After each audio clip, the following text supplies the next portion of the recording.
आदाब नाज़रीन, रोज न्यूज में आपका खैर मकदम है। मैं हूं आपका मेजबान मसूद अहमद। आइए जल्दी से देखते हैं आज की स्पीड रोज न्यूज।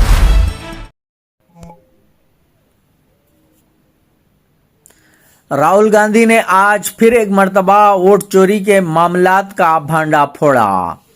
लोकसभा में अपोजिशन लीडर और कांग्रेस एमपी राहुल गांधी ने वोटर लिस्टों से बड़े पैमाने पर नामों के अखराज पर शदीद बेरहमी जाहिर करते हुए इसे जमहूरियत पर गिरने वाला हाइड्रोजन बम करार दिया। इन्होंने इल्जाम आयद किया कि ये महज एक तकनीकी मसला नहीं है, करोड़ों अवाम के हक़ रायदही को ख़त्म करने की सोची समझी साजिश है।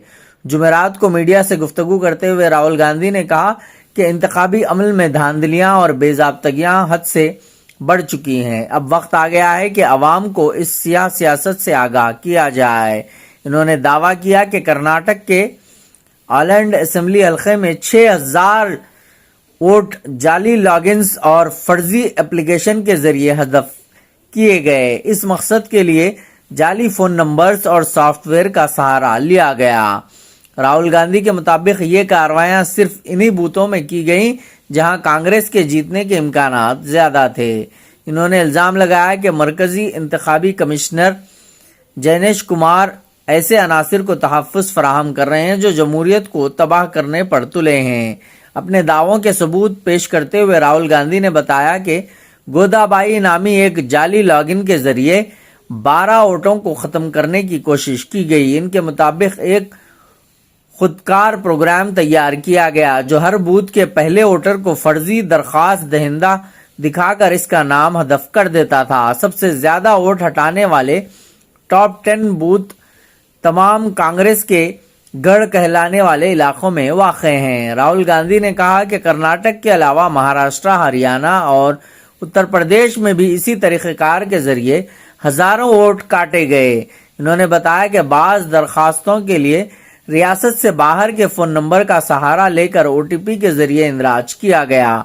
हालांकि कर्नाटक पुलिस ने इस ज़म्न में सीआईडी के जरिए एफआईआर दर्ज की और इंतखाबी कमीशन को आगाह भी किया, लेकिन इलेक्शन कमीशन ने अब तक कोई ठोस कार्रवाई नहीं की और ना ही इनके नाम दिए जो वोटों को हदफ कर रहे हैं। इन्होंने इलेक्शन कमीशन को 1 हफ्ते की मोहलत देते हुए मुतालबा किया कि हदफ किए गए वोटरों की मुकम्मल फहरिस्त इस्तेमाल शुदा फोन नंबरों और ओटीपी के रिकॉर्ड को फौरी तौर पर आम किया जाए। बसूरत दीगर एक बार फिर वोटों की चोरी का खुला सबूत तस्वुर होगा। ब्यूरो रिपोर्ट, रोज न्यूज। नागराज जी, इन्होंने 2 एप्लीकेशन 36 सेकंड में फाइल कर दी और मजे की बात देखिए, ये 4 बजे सुबह उठ के फाइल कर रहे हैं। पता नहीं क्या हुआ, 4 बजे सुबह कहा कि भैया मैं 2 वोटर को डिलीट करूंगा और कितने 36 सेकंड में डिलीट करके फिर सो गए। हमारी माइंड में पहले सवाल था कि क्या इलेक्शन कमीशन भी सो रहा है, मगर नहीं, सोया कोई नहीं है, जगे हुए हैं। सिस्टमैटिकली मदद हो रही है। ज्ञानेश कुमार जी हिंदुस्तान के चीफ इलेक्शन कमिश्नर वोट चोरों की रक्षा कर रहे हैं और यह मैं आपको अभी दिखाने जा रहा हूं। कर्नाटक में अलंग में 6018 वोटर्स डिलीट हुए। कर्नाटका सीआईडी ने केस चालू किया कि वोटर कौन है। कर्नाटक सीआईडी ने हिंदुस्तान के इलेक्शन कमीशन को 18 चिट्ठियां लिखी हैं। हमें आप ये इंफॉर्मेशन दीजिए। No answer. 18 चिट्ठी CID Karnataka, no answer, no answer from election commission. फरवरी 23 में इन्वेस्टिगेशन शुरू होती। मार्च 23 में कर्नाटका सीआईडी चिट्ठी लिखती है ईसीआई को कि हमें सारे डिटेल्स दे दीजिए। अगस्त में इनकम्प्लीट डिटेल्स दी जाती है जिससे कोई इन्वेस्टिगेशन आगे नहीं बढ़ेगा। आपको अगर सीआईडी एक बार लेटर भेज दे और आप नहीं गए, आप जानते हो क्या होगा।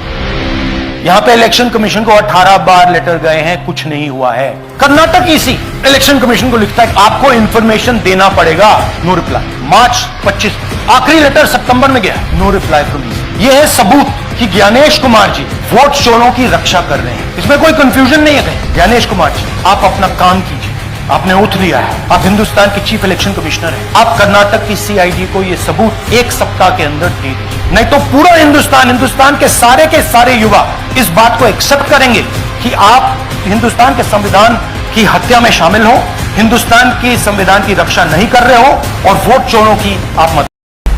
आज की स्पीड रोज न्यूज में बस इतना ही। ملتے ہیں اگلی نیوز میں.